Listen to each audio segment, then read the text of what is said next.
In each of the following question, find out which of the underlying part of speech sentence is error, অর্থাৎ এখানে 26 থেকে বাকি যেগুলো দেওয়া আছে কিছু কিছু প্রশ্ন আমাদের ভুল খুঁজে বের করতে হবে। One of the words smaller, তো প্রথমেই ভুল, কারণ one of দার পরে সুপারলেটিভ ডিগ্রি হবে, তো ওয়ার্ড স্মলার হবে না, স্মলেস্ট হবে, তাহলে এটা এ নাম্বার হবে ভুল, উত্তর হবে এ। My book has been missing from my room till yesterday, তো এইখানে টিলটা হবে না,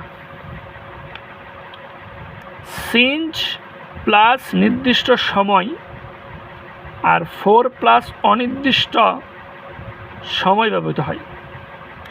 ইয়েস্টারডে যেহেতু নির্দিষ্ট সময়, সুতরাং এর পূর্বে সিঞ্চ ব্যবহৃত হবে, তাহলে my book has been missing from my room since yesterday. নির্দিষ্ট সময় বলার জন্য এখানে স্টিল ব্যবহার করা যাবে না, সিঞ্চ ব্যবহার করতে হবে।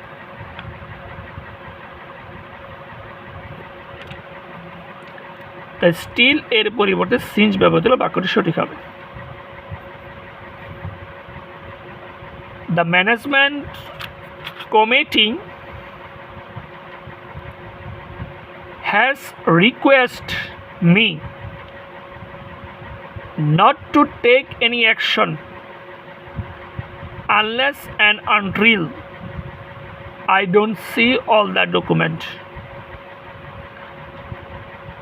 এই ক্ষেত্রে এই যে আই ডোন্ট সি, আনটিলের পরের ক্লোজটি অ্যাফার্মেটিভ, এই যে আনটিল মানেই নেগেটিভ, আবার আরেকটা নেগেটিভ দেওয়া যাবে না, তাহলে আনটিল এর পরের ক্লোজটি অ্যাফার্মেটিভ হবে সবসময়। তাহলে এখানে আই ডোন্ট সি লেখা যাবে, লিখতে হবে I see all the document লিখতে হবে, আই ডোন্ট লেখা যাবে না, তাহলে সি অপশনটা ভুল, লিখতে হবে আনটিলের পরে ডোন্ট বাদ I see all the document. My uncle frequently সম্প্রতি গোস গিয়েছে অ্যাব্রোড, গোস অ্যাব্রোডের ক্ষেত্রে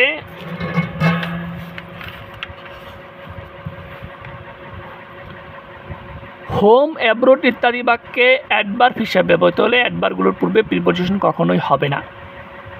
তাহলে যে হোম অ্যাব্রোড মানে বিদেশ, তাহলে ইত্যাদি বাক্যে অ্যাডভার্ব হিসাবে ব্যবহৃত হলে অ্যাডভার্বগুলোর পূর্বে কখনোই প্রিপোজিশন হবে না। হোমের আগে প্রিপোজিশন হবে না, অ্যাব্রোড এর আগে প্রিপোজিশন হবে না, তাহলে টু অ্যাব্রোডের পরিবর্তে হবে abroad. People who are averse with, তো অ্যাভার্স উইথ হয় না, অ্যাভার্স টু হয়, কোনো কিছুর প্রতিকূল বা বিরুদ্ধে বুঝাইতে অ্যাভার্স টু হার্ড ওয়ার্ক, তাহলে এখানে অ্যাভার্স উইথ না, হবে averse to. People who are averse to hard work generally don't success in life. তাহলে এই ছিল আমাদের ইরুর পয়েন্ট। এখন আমরা each of the following consist of a related pair, মানে পেয়ার মানে জোড়া খুঁজবো, select the pair are the best express the relation similar, অর্থাৎ সিমিলার হয় এরকম খুঁজতে হবে। যেমন কয়েন হলো মুদ্রা, ডিনোমিনেশন মুদ্রার একককে বলে ডিনোমিনেশন, ডিনোমিনেশন, তাহলে মুদ্রার একককে যেহেতু ডিনোমিনেশন বলে, আমাকে এখানে খুঁজতে হবে যে এই মুদ্রার একক যেমন বাকিগুলোর কোনটা একক আছে। অফিসার এর পদমর্যাদার একক হলো মানদণ্ড বা র্যাঙ্ক, তাহলে অফিসার এর একক হলো র্যাঙ্ক। র্যাঙ্ক অনুযায়ী আমরা কিন্তু অফিসারগুলোকে বাছাই করি। তাহলে কয়েন এর একক যদি ডিনোমিনেশন হয় তাহলে অফিসার হবে র্যাঙ্ক। স্টানজা, স্টানজা হলো স্তবক। স্টানজা হলো স্তবক, পোয়েম মানে কবিতা। কবিতা যেমন কতগুলো স্তবকের সমন্বয়, মানে কবিতাগুলো আসলে স্তবক এর সমন্বয়ে গঠিত, তেমনি অপেরা গীতি নাটক, অপেরা মানে গীতি নাটক কতগুলো অ্যাক্ট এর সমন্বয়ে গঠিত। অপেরা মানে হলো গীতি নাটক, আর এই গীতি নাটক অ্যাক্ট এর সমন্বয়ে গঠিত। অপেরা, অপেরা হলো গীতি নাটক। তাহলে স্টানজা মানে স্তবক, আর পোয়েম মানে কবিতা। তাহলে কবিতা কতগুলো স্তবকের মাধ্যমে গঠিত হয়, আর স্টানজা হলো স্তবক। তাহলে অপেরা মানে গীতি নাটক, এটা হবে অ্যাক্টের মাধ্যমে। মিটিং, মিনিটস, মিটিং সভা প্রয়োজন পড়ে। মিনিটস মানে হলো লেখ্য বিবরণী বা কর্তৃত্ব নির্দেশ দান। মিনিটস এটা হলো লেখ্য বিবরণ বা কর্তৃত্ব নির্দেশ দান। তাহলে যদি আমরা মিটিং পরিচালনা করতে চাই সেক্ষেত্রে অবশ্যই আমাদের লেখ্য বিবরণী থাকা প্রয়োজন পড়বে। ঠিক তেমনই সেলস বিক্রি করতে চাইলে অবশ্যই ডিট, মুদ্রিত সংবিত বা সত্য, অধিকার ভিত্তিক লিখিত বা মুদ্রিত সংবিত লেখ্য প্রমাণ প্রয়োজন পড়বে। কোনো কিছু বিক্রি করতে চাইলে তার একটা দলিল দরকার পড়বে। তাহলে মিটিংয়ের জন্য যেমন লেখ্য মিনিটস মানে বিবরণ দরকার পড়ে, ঠিক তেমনই সেলস বিক্রি করতে গেলে ডিট, দলিল বা লেখ্য প্রমাণের দরকার পড়ে। এক্সারসাইজ করলে স্ট্রং হওয়া যাবে। যদি কোনো এক্সারসাইজ করা হয় সেক্ষেত্রে তাকে শক্তিশালী এক্সারসাইজ, ব্যায়াম যেমন আমাদেরকে শক্তিশালী করে, ঠিক তেমনি রিড পড়লে আমাদের জ্ঞান বাড়ে। তাহলে রিড নলেজ অ্যাবল, জ্ঞানী বা প্রজ্ঞাবান করে তোলে। এক্সিবিশন পেইন্টিং, এক্সিবিশন মানে হলো প্রদর্শন করা হয়, শিল্পীদের পেইন্টিং প্রদর্শন করা হয়। ঠিক তেমনি কনসার্ট হলো সঙ্গীত শিল্পীদের সিম্ফনি, সঙ্গীত প্রদর্শনের স্থান। যেমন পেইন্টিংগুলো আসলে আমরা এক্সিবিশন করি, প্রদর্শন করি মানুষ দেখার জন্য, ঠিক তেমনি সিম্ফনি মানে সঙ্গীত প্রদর্শনের জন্য কনসার্ট দরকার, কনসার্ট দরকার।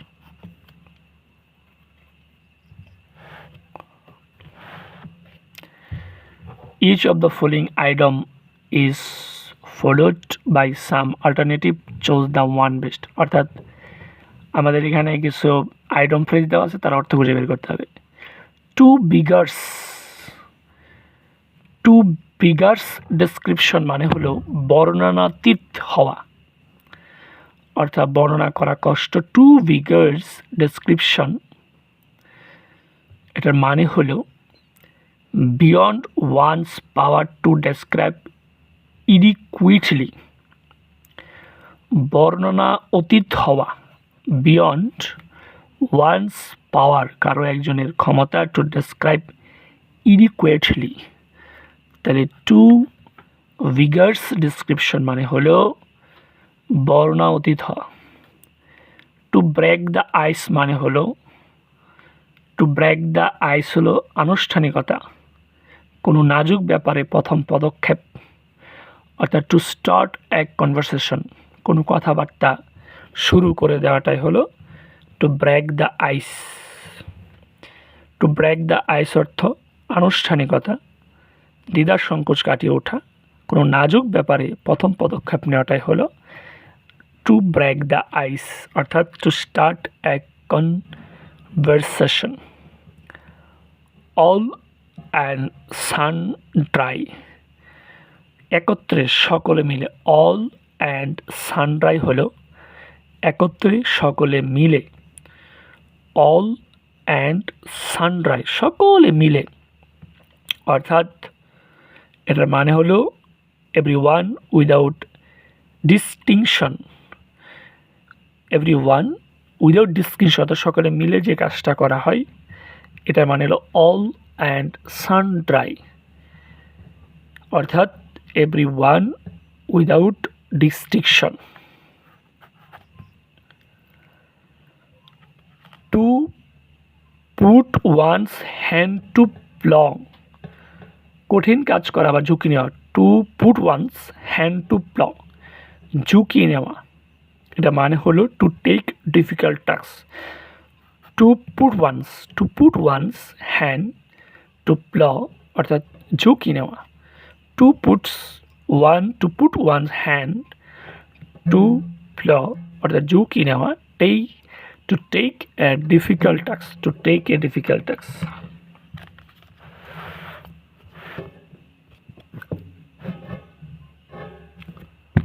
টু ড্রাইভ হোম,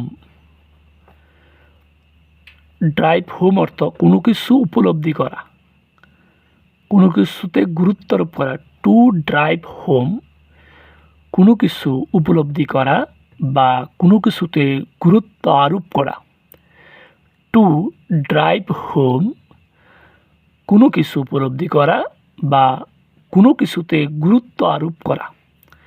সুতরাং সঠিক অপশন হবে আমাদের টু এমফাসিস, গুরুত্ব দেওয়া অন রেসিডেন্স, অর্থাৎ কোনো কিছুতে গুরুত্ব দেওয়া, emphasis on residence. Two drive home মানে কোনো কিছুতে গুরুত্ব দেওয়া, তাই গুরুত্ব দেওয়া, two emphasis on residence.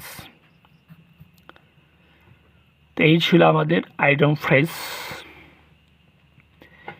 In each of the following question, a word has been written in 4 different ways. Out of only one correct spelled, find correctly spelled word. অর্থাৎ কোন বানানটা সঠিক এটা খুঁজে বের করতে হবে। আমরা যদি দেখি, অ্যাপ্রোচ শব্দটা হলো A double P R O A C H D, approached মানে নিকটবর্তী। A double P R O, appro, A C H D, approach, approach, appro, A C H D, approached, অর্থাৎ নিকটবর্তী। A double P R O A C H D, approached. Mathematics বানাম হলো M A T H E M A T I C S, mathematics, mathematics. এরপর হলো sur, S U R, sur, V E I, surveillance, surveillance, তাহলে S U আর, এখানে হবে double L, তার মানে C number, surveillance, অর্থাৎ নজরধারী, সন্দেহভাজন ব্যক্তির উপর নজর করা, নজর হলো surveillance, S U R V I double L N, surveillance মানে হলো নজরদারি, সার্ভিলেন্স অর্থ নজরদারি, সার্ভিলেন্স নজরদারি। এই ছিল আমাদের বানান, বানান থেকে প্রশ্ন আসে। In each of the following question a sentence has been given direct in the author narration, এখানে করতে হবে।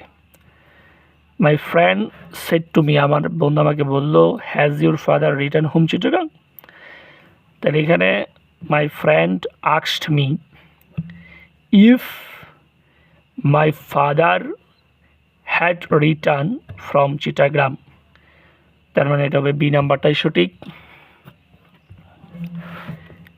He had what a beautiful science she said. তাহলে এটা হলো আশ্চর্যবোধক। তো আশ্চর্যবোধক বাক্যের ক্ষেত্রে হি এক্সক্লেইমড দ্যাট সে আশ্চর্য হলো রে, ইট ইজ এখানে অনুপস্থিত। ইট ওয়াজ আ ভেরি বিউটিফুল সিন। উত্তর হবে ডি নাম্বার। তাহলে ন্যারেশন থেকে দুটা প্রশ্ন হয়েছে। Each of the following sentence has a blank space and 4 word given after the sentence select which word appropriate for the blank. আছে শূন্যস্থান সঠিক বসাইতে হবে, 4টে আছে এখানে। The brilliant student will be, তাহলে আমরা জানি স্কলারশিপ উইল বি স্কলারশিপ, তাহলে এখানে হবে অ্যাওয়ার্ডেড মানে পুরস্কৃত ভূষিত হবে। দ্য ব্রিলিয়েন্ট স্টুডেন্ট ছাত্রছাত্রী যে ব্রিলিয়েন্ট আছে উইল বি অ্যাওয়ার্ডেড পুরস্কৃত করা হবে স্কলারশিপ, তাহলে এখানে হবে অ্যাওয়ার্ডেড পুরস্কৃত করা হবে। মাই মাদার অলওয়েজ কিপড রাখে cash for day to day expense in the drawer. তো এখানে আমার মা সবসময় সামান্য টাকা করে রেখে দেন ড্রয়ারে প্রতিদিন খরচের জন্য, আমার মা কিছু টাকা রেখে দেন। তাহলে কিপড কিছু টাকা বুঝাইতে আমরা পিটি মানি বা পিটি ক্যাশ বসাইতে পারি। পিটি সামান্য মানি অর্থ ব্যয়ের জন্য সামান্য টাকা করি। PETTY পিটি সামান্য টাকা করি। মানি অর্থ ব্যয় মেটানোর জন্য সামান্য টাকা করি। প্রিটি বসালে বাক্যটি সঠিক হবে। The firm is heavy losses due to wrong policies. ভুল কর্মপন্থার কারণে খামারটি লোকসান গুণে যাচ্ছে। The firm is incur মানে ক্ষতি ডেকে আনা, ইনকোরিং, তাহলে দ্য ফার্ম ইজ ইনকোরিং মানে ক্ষতি গুনছে লোকসান গুনছে due to wrong policies.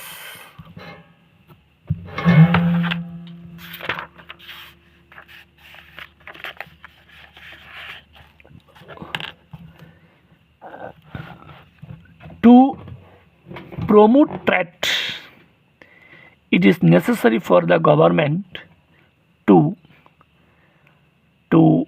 reduct বা রিল্যাক্স রেস্ট্রিকশন অর্থাৎ বাধা নিষেধ শিথিল করা।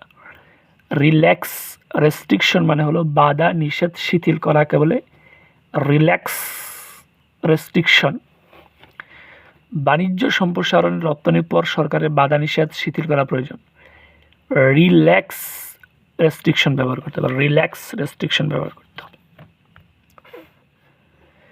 There is no doubt that one has to keep with এর পূর্বে পেস। সন্দেহ নেই যে পরিবর্তিত সময়ের সাথে তাল মিলিয়ে বলা উচিত। There is no doubt that one has no keep pace with the changing time.